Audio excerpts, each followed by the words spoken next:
23 novembre 2025, une date qui pourrait bien marquer le retour de la guerre au Proche-Orient.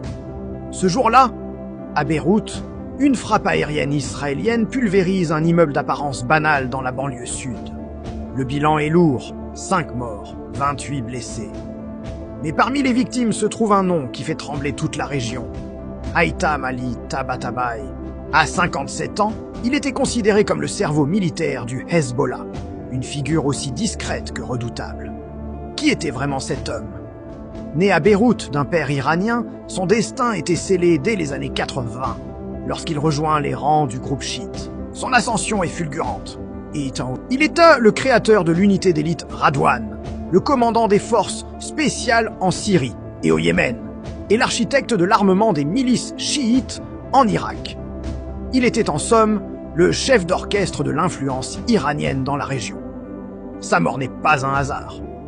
Il venait de succéder à Ali Karaki, un autre haut responsable du Hezbollah tué en 2024.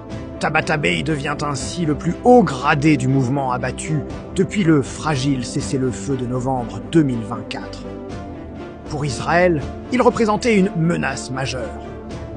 Les États-Unis l'avaient sanctionné dès 2016, allant jusqu'à offrir une prime de 5 millions de dollars pour sa capture.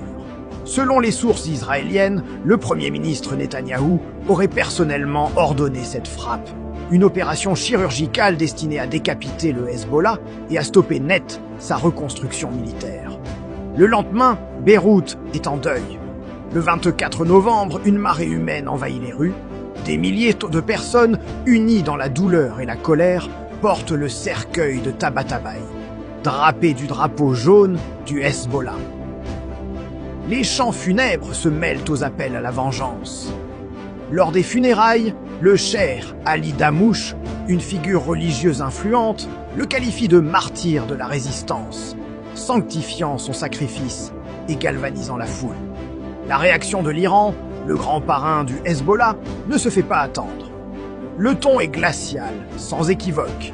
Le ministère des Affaires étrangères publie un communiqué féroce, condamnant un crime de guerre et un acte de terrorisme d'État. Mais les mots les plus lourds viennent d'Ali Shamkhani, le conseiller stratégique du guide suprême, l'ayatollah Khamenei. Sa déclaration est une promesse, ou plutôt une menace à peine voilée. Les crimes de Tel Aviv ne stopperont pas l'axe de la résistance. C'est un appel clair. La vengeance n'est plus une option, c'est une certitude. Dès lors, la question qui brûle toutes les lèvres est: l'escalade est-elle inévitable? Le Hezbollah est pris en étau.